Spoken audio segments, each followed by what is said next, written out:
Hey guys, I'm Bethany. And I'm Kristen. And this is Looking for the Middle. And we're back with another CouchCast. I think they knew that already. Okay, yeah, well, you clicked on it. You know what we're doing. Okay. We don't need to tell you that. Are we ready? Yes. We have a totally restocked bowl of topics here. It's really a box, but... That is true. We should quit lying to people. Yeah. It's a box. It's not a bowl at all. Let's get to it. You Is it my turn to pick? Yeah, I think so. I just do that for dramatic effect. I hope you know that. Okay. What is it? Oh, that's long. This is a listener question that we got sent on Facebook. So this is from Tiffany. And she said, I've been told we should be praying for our future husbands. What do you guys think about that? And if so, what should you pray for? Oh, that's a really good question. I loved this question. Thank you, Tiffany, for sending this in. Yeah. I'm a big proponent of this. Kick us off. Oh, gosh. Okay. So my mom was actually the first person to encourage me to pray for my future husband. Her parents encouraged her to do the same thing. And so I love telling the story. On my way to my first college tour, I was in the backseat of my parents' minivan, and we're talking about college and, you know, the rest of the rest of my life that it's about to start. And that's when I made my list for the first time. Oh, yeah. I remember. So I think I've told this story, but that list is obviously, if you've listened to our episode on the list, has changed quite a bit from senior year in high school Kristen to now Kristen. But that's the list that I pray with. So you just pray through that. Mm-hmm. Okay. And those are and I don't like open it up every time, but I know I'm familiar with it enough where I'm like, Lord, and it's different things at different times. Like, I'm not going to pray through the whole thing every single time, but I'm like, you know what, Lord, I really am asking you for someone who is just constantly has a desire to grow and mature in his faith. Yeah. Or, Lord, I would love to have somebody who values family. And there are things that either will happen or something that will prompt kind of like, oh, this is what I'm looking for. Oh, this would be really great. Or, oh, I never thought about this. Right. And it'll kind of be those things. I'm like, Lord, that would be really great if he had this, or if he did this, or if he, you know, but then at the end of all of that, this is probably ending this too quickly. We're not ending here. No, you're fine. But so several years ago, I went to a women's conference, and the main speaker was talking about how, you know, the different things she prayed for her husband. But at the end of every prayer, it was like, Lord, no matter what, give me your best. And so that's how I kind of cap everything. I'm like, Lord, from my perspective, this is what I would like. This is what I'm looking for. But you know what I need more than I do. So give me your best. That would be like the number one thing I would tell girls to pray for. If you're not going to pray for anything else in regards to your husband, or if you don't know what you should, that would be the one thing I would say. Yeah, and I think within that Lord, give me your best, you're not saying, I deserve your best shot. Give it to me. It's more of a submission of your will to him, in that, give me what you know is best to make me more like you. Mm-hmm, absolutely. And if it looks nothing like all of these things I just prayed for, then I'll give those up. Mm-hmm. I think that's exactly the posture. Yeah. Mm-hmm. And I think that kind of touches on something that's almost just as important, because I find when I sit down and I'm like praying for my future husband, I don't get very far before it turns into praying that I would be what he needs too. Yeah. Like, it's almost like I get distracted and I get diverted, and I'm like, oh, but I need to be patient, and as I'm praying for all these things that I want from him, it's almost like the Lord's like convicting me of, hey, you need to work on these things too. And it quickly turns into, give me patience, give me kindness, help me to be selfless, help me to be what is his best too. Like we were talking about, you're praying for God's best for you. Help me to be that for him, and to be focused now, because right now I don't have an impact on his life. Yeah.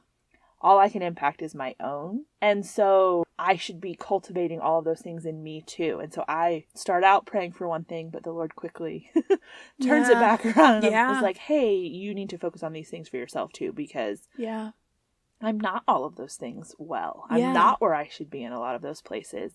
And then realizing too, he won't be perfect. And he may have that thing you're asking for, but he's not going to be perfect in it. No, not at all. And so just giving you the understanding of recognizing that in him too, I think is important. Yeah. Well, and I think another thing you just said reminded me of something where you said, I don't have an impact on his life right now. That's something I've prayed for several times is, Lord, whoever he's crossing paths with right now, whether that's mentors or his pastor or his parents or whoever, or just friends. Yeah. Put people in his life that help sanctify him and help grow him and mature him and challenge him and can, point him to point to him the to Lord. Christ. Yeah. Yeah. And that's something I think a lot of times we hear, girls, pray for your husbands, and we immediately think qualities I want him to have and characteristics and, how I want him to look and how tall I want him to be and all of that. But, and we'll talk about this in a later episode of, is there a one? Or is there, but whoever I end up marrying, if I get married, we'll just put that tagline in, but reluctantly. But it's things like that I'm like, you know what, Lord? I've even had help him to have a good day today, wherever he is. I've never thought about that. Yeah, like give him, strength to get through if there's something tough, or give him courage to be bold in his faith, or, just little things that come to mind. I'm like, you can pray that for anybody. Yeah. And that's what we should be praying for ourselves. That's what we should be praying for our friends and for our family and whoever. So why not pray those things for him too? I've prayed even from a standpoint of, well, you don't know that he's saved right now. That's very true. And so I've prayed before, Lord, if he doesn't know you, put someone in his path who will draw him to you. That kind of thing. Mm-hmm. And then I've also prayed, help him, like you were saying, be strong in your faith. Help him to fight temptation. Help him to That's a big give one. him grace in those things, and fight for purity, and be willing to, put in the work that it takes to fight that, because it's tough being a guy when it comes to that. I can't even imagine. I know. I really don't think we totally understand that part of it at all.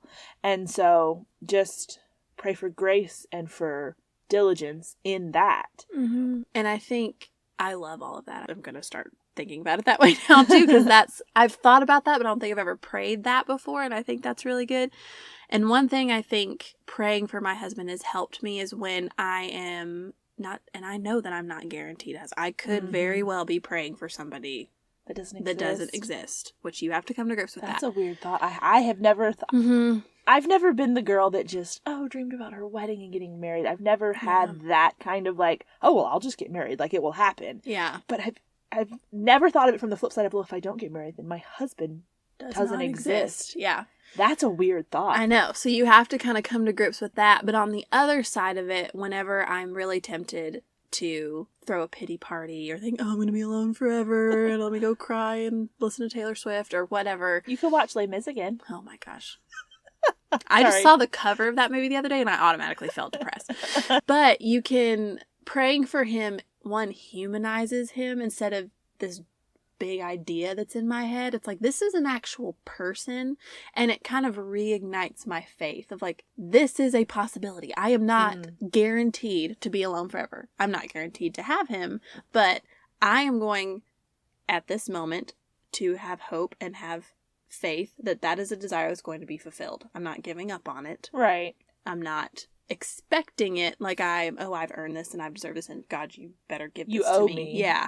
But I am trying to have hope and faith that is something that's going to happen. And so by praying for him, it makes it kind of reignites that faith whenever it's dwindled. Yeah, I think that's good. You're kind of sticking with it and saying, Lord, this is what I want. This is the desire of my heart. And I think you've given me that desire to be married. It is a good, godly desire. And I think most people are meant to be married.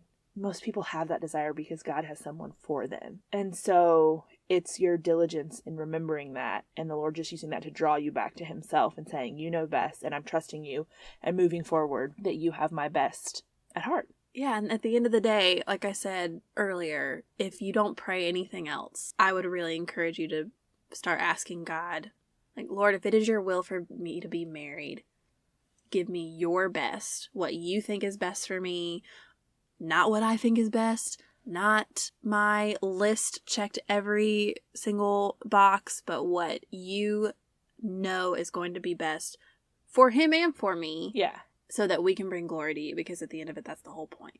Yeah. So that would be my encouragement.